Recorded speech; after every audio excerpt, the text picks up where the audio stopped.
for you. On air in 5, 4, 3, 2. Sam Spade Detective Agency, Effie speaking. Hello, sweetheart. It's me, Sammy the Spade. She stood at least 5'10", broad-shouldered, deep-bosomed. Well, if that's so, you must be a right guy. Here, shake.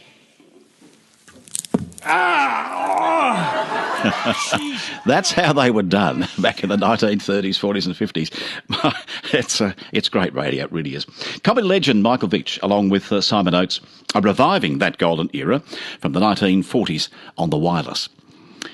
Radio drama in the 1940s and 50s would have a sitting around the wireless, as we used to call it in those days, a little like we do TV today, and listen to our favourite radio plays and serials and so on. It's a time when the live audience would sit there, most times for a recording of the show going on, and everything was very much hands-on.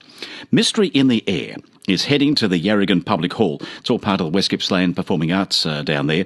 And on the line to tell us all about this particular show and what fun they're having with it is Simon Oates. He's broken in to the rehearsals today and he's online. Simon, nice to have you with us. Oh, it's lovely to be here. Thank you. Every time I hear that tease and that grab there, it's just so funny. It really is. I'm glad you like it. That's from when we first began this project, Michael and I, we live in the same area in the Yarra Valley. And initially we were just talking about a mutual love of that period of radio, the old radio dramas, and you know how the pictures and the theatre of the mind. That's right. As they used to call it. You know, where the imagination of the listener is really engaged.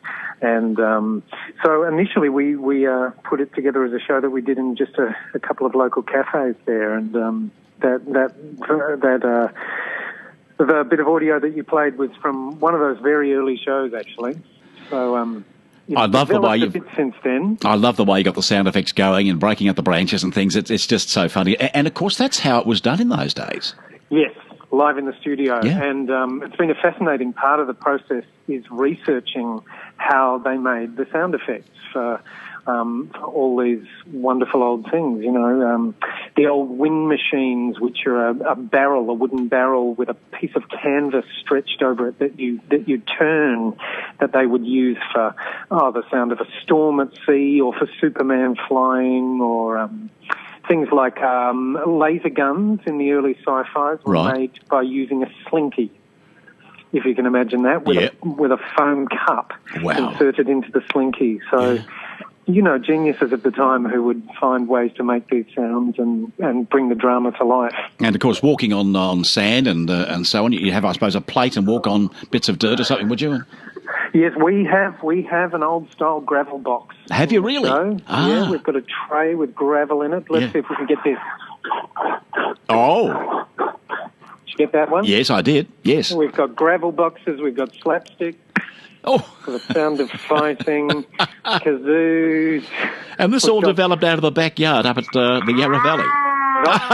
There's the police siren. They come for me. I'm going to have to make a break for it. And you and Michael do all the voices too, don't you, all the characters? Yes, we do, which is, you know, one of our great loves is to take on caricatures in various voices and...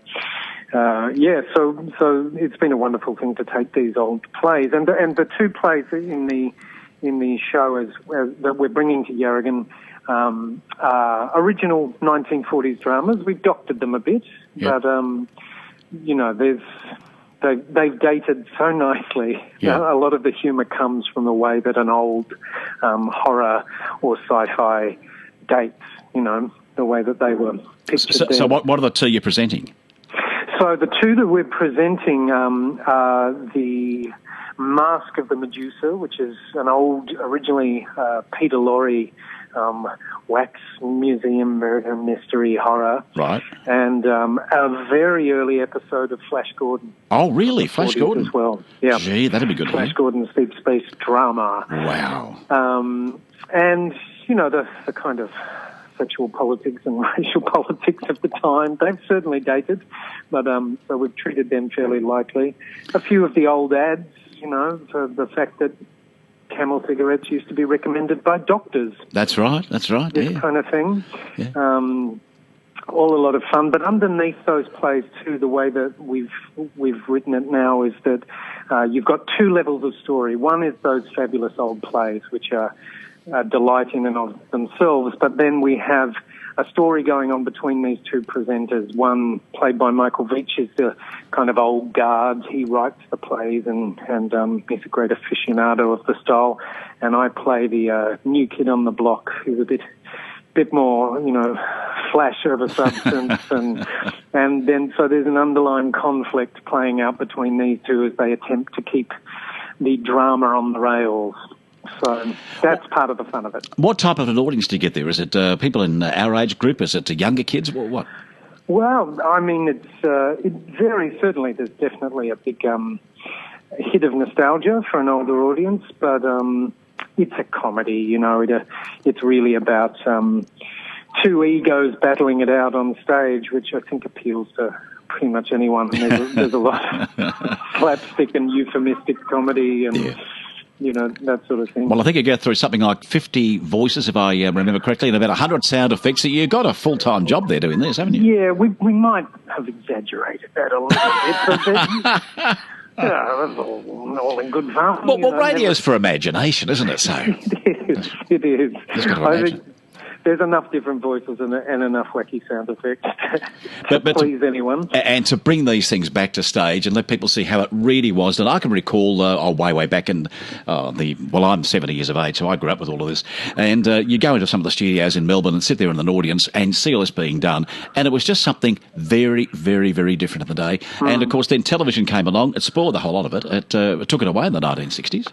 Well, it's interesting, isn't it? I mean, increasingly...